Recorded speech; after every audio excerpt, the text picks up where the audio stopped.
উত্তর দিনাজপুরের চোপড়ার ছায়া এবার মালদার রতুয়ায় বিবাহ বহির্ভূত সম্পর্কের অভিযোগে সালিশি সভায় মহিলা ও যুবককে মার। नीरा सफेद तुरंत खुले, भरपूर झाग दे और इसकी स्मार्ट साइंस दे स्मार्ट केयर और फ्रेशनेस। मेरी चॉइस मेरा सफेद। রাস্তায় বের করে মহিলা ও যুবককে বেঁধে মারধর।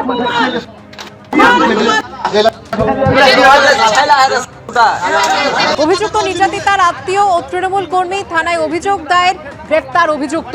রতুয়ার ঘটনাকে হাতিয়ার করে মমতা বন্দ্যোপাধ্যায়কে নিশানা করেছেন বিজেপির নেতারা। চোপড়া, আরিয়াদহ, কোচবিহার দীর্ঘ হচ্ছে তালিকা।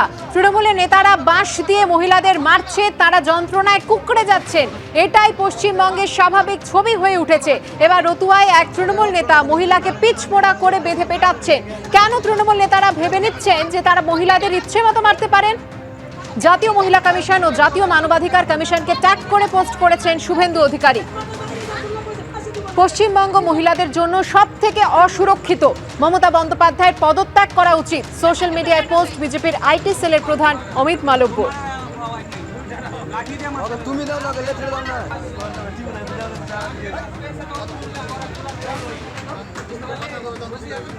বাঁকুড়ার ওন্দা সুপার স্পেশালিটি হাসপাতালে বেআইনি নিয়োগের অভিযোগ তুলে পথে নামল তৃণমূল ও বিজেপি। তৃণমূলের ব্লক সভাপতি এবং ওন্দার বিজেপি বিধায়ক অমরনাথ শাখার যোগসাজশে হাসপাতালে বেআইনি নিয়োগ হয়েছে, এমনটাই অভিযোগ তুলেছেন তৃণমূলেরই প্রাক্তন জেলা পরিষদ সদস্য। 2-3 দিনের মধ্যেই আমরা ওই আমাদের হসপিটাল, সুপার হসপিটাল আমরা ঘেরাও করব এবং প্রত্যেকটা ডাক্তারকে ঘাড়ে ধরে একটা ঘরে ঢুকিয়ে চাবি দিয়ে রাখবো। পিতৃপক্ষ থেকে দেবীপক্ষের সূচনা সন্ধিক্ষণে ও যখন আর্যিকর কাণ্ডের প্রতিবাদে সোচ্চার কলকাতা, ঠিক সেই সময় ডাক্তারদের উদ্দেশ্যে হুমকি দিতে শোনা গেল ওন্দার বিজেপি বিধায়ক অমরনাথ শাখাকে, যা ঘিরে তৈরি হলো বিতর্ক। ঘটনার সূত্রপাত বাঁকুড়ার ওন্দা সুপার স্পেশালিটি হাসপাতালের নিয়োগকে কেন্দ্র করে। সম্প্রতি ওই হাসপাতালে বরাদ্দপ্রাপ্ত ঠিকাদার সংস্থা অস্থায়ী কর্মী হিসেবে 28 জনকে নিয়োগ করার সিদ্ধান্ত নিয়েছে। অভিযোগ, বেআইনিভাবে ওই অস্থায়ী কর্মীদের নিয়োগ করা হয়েছে, যার বিরুদ্ধে বুধবার একই দিনে রাস্তায় নামল তৃণমূল ও বিজেপি। একদিকে যখন স্থানীয় তৃণমূলের একাংশের বিরুদ্ধে দুর্নীতির অভিযোগে সরব হলো দলেরই একাংশ, অন্যদিকে হাসপাতালে সুপার ও তৃণমূলের একাংশের বিরুদ্ধে নিয়োগে স্বজন পোষণের অভিযোগ তুলে সরব হলেন ওন্দার বিজেপি বিধায়ক। 7 নম্বর জাতীয় সড়ক অবরোধ করে ওন্দা চৌরাস্তা মোড়ে দেখানো হলো বিক্ষোভ। যারা কাজের উপযুক্ত লোক তাদেরকে না নিয়ে বেশ কিছু বাইরের লোককে নিয়োগ করা হচ্ছে অর্থের বিনিময়ে।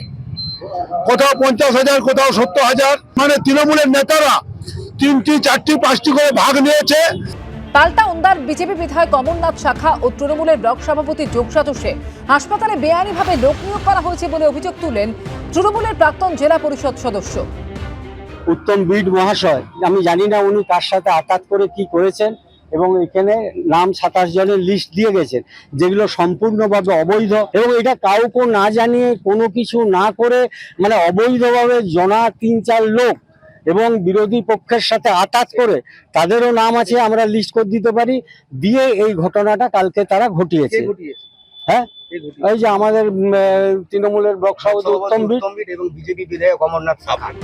যদিও নিয়োগে স্বজন পোষণের অভিযোগ খারিজ করার পাশাপাশি তার বিরুদ্ধে ওঠা দুর্নীতির অভিযোগও উড়িয়ে দিয়েছেন অভিযুক্ত তৃণমূল ব্লক সভাপতি। আমি শুনলাম কালকে ওন্দা সুপার স্পেশালিটি হসপিটালে বেশ কিছু কন্ট্রাকচুয়াল কর্মী নিয়োগ হয়েছে। এটা নিয়োগটা করে একটা এজেন্সি, ওদের এখানে কোনো দল দেখা হয়নি, কোনো করা হয়নি, কোনো পার্সিয়ালিটি করা হয়নি। ওন্দা সুপার স্পেশালিটি হাসপাতালে অস্থায়ী কর্মী নিয়োগে দুর্নীতির অভিযোগ তুলে একসঙ্গে পথে নামল তৃণমূল ও বিজেপি। হাসপাতালে সরকারিভাবে স্বাস্থ্য বিভাগের কোনো নিয়োগ হয়নি। এটা স্বাস্থ্য দপ্তরের কোনো নিয়োগ নয়, এটা অল সার্ভিস গ্লোবাল প্রাইভেট এজেন্সির নিয়োগ। তারা যা করবে করবে, এর মধ্যে আমার নাক গলানোর কোনো বিষয় নেই, আমার ইন্টারফিয়ারেন্সের কোনো বিষয় নেই।